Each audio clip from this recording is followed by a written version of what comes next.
Hello, and welcome again to The Legend of Zelda Marathon, where I review every home console release of The Legend of Zelda.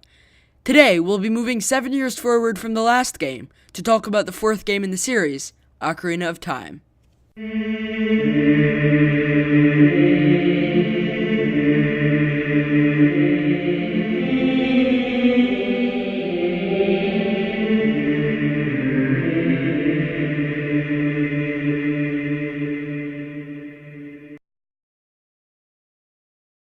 Ocarina of Time starts with a dream sequence that shows you the villain, Ganondorf, being a villain.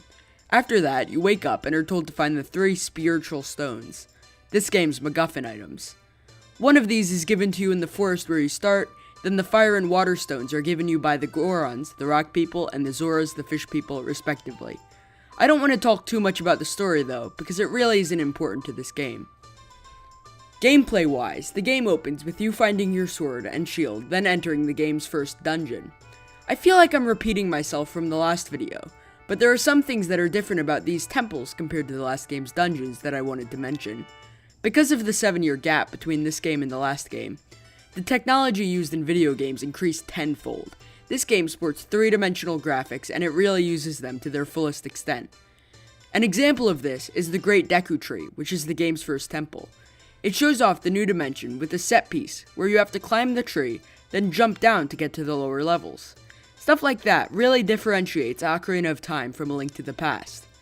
One problem with the new dungeons, though, is that they're a lot more linear than the last game. I'm sure some people might like this, but for me, I'm not a big fan. The items also return, though, even better than last time. A few of the items use a first-person view to help you find hidden switches and items. There are also a few items that allow you to access new areas. Some of these items are fun, like the hover boots, which let you float for a limited period of time. But others just make the temple they're in borderline unplayable, like the iron boots in the water temple, which you have to put back on and take back off every 5 seconds. It really ruins a dungeon that's really good otherwise. The best example of a dungeon, though, is the Shadow Temple, which uses its key item, the Lens of Truth, to reveal invisible enemies, platforms, and chests. This area strikes the perfect balance between challenge and intrigue, which makes it a treat to play through. Unfortunately, some of the dungeons are really frustrating, like the Water Temple. This is a dungeon revolving entirely around the Iron Boots. That one's really fun, that one. Anyway, after beating one of the dungeons, you're plopped back onto the overworld, which has also been improved in this game. Instead of the Dark World, this game uses time travel, so you can explore the world of Hyrule while it's still happy and prosperous, but you spend most of the time in a depressed, broken down Hyrule. I have to say, the tonal shift between Child Link and Adult Link's time is extremely powerful. I'll let this clip speak for itself.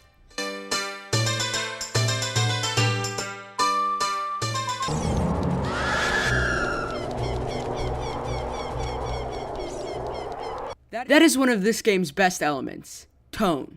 It's very hard to explain that aspect of a game, so you'll have to play the game for yourself to get the full picture of that. It's one of the Zelda series' best elements. One of the reasons that tone works so well in this series, though, is the music, which is hailed as some of the best video game music of all time. This game in particular gets remixed all the time in the rest of the series for good reason. Moving back to gameplay, there's one more thing I'd like to mention. The game's titular item, the Ocarina of Time. It's an extremely fun mechanic to use. You can use it to activate spells, like one that changes the time of day, or another that lets you open select doors. It also solves a problem Zelda 1 and 2 had, where when you die you had to walk all the way back to where you were, because you can now teleport to the entrances of dungeons. Unfortunately, even with all these great mechanics and themes, there's a few glaring flaws, the least important of which are the visuals, which really haven't aged well. The game looks really bad today, although you do get used to it after a while. The game also throws information at you like you don't have a brain. This annoying owl talks way too slowly, and you can't skip his dialogue, which makes the info dumping even worse. The game also has a clunky menu system, which you have to fiddle with way too often. And don't get me started on the final temple, which is probably one of the worst things in the entire series.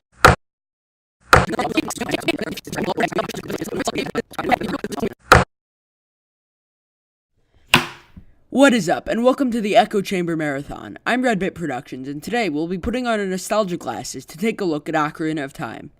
Ocarina of Time is objectively the best game ever made, because they just don't make games like they used to. Anybody who says otherwise is clearly just a hipster who doesn't know what a good game is. I mean, we all grew up with this game, didn't we? If you grew up with something, that means it's objectively superior to newer things, because they just don't make games like they used to. On the ranking of any game ever made, Ocarina of Time is number 1, because that's what Metacritic says, and they just don't make games like they used to. So in conclusion, they just don't make games like they used to.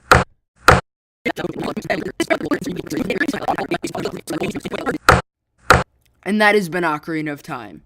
This game is a lot shorter than A Link to the Past, but it's still very enjoyable throughout. I really don't understand why some people call it the best game of all time, though. They're really taking some nostalgia drugs to call it that. I do have to reiterate, though, it's still very fun, and I recommend it to anybody who likes this style of game, or single-player games in general. It takes its spot on the ranking right behind A Link to the Past. Thanks for watching the video. If you liked it, please click the subscribe button for more content like it. If you know somebody that might like this video, also click the share button. Next month's video is on the direct sequel to Ocarina of Time, Majora's Mask.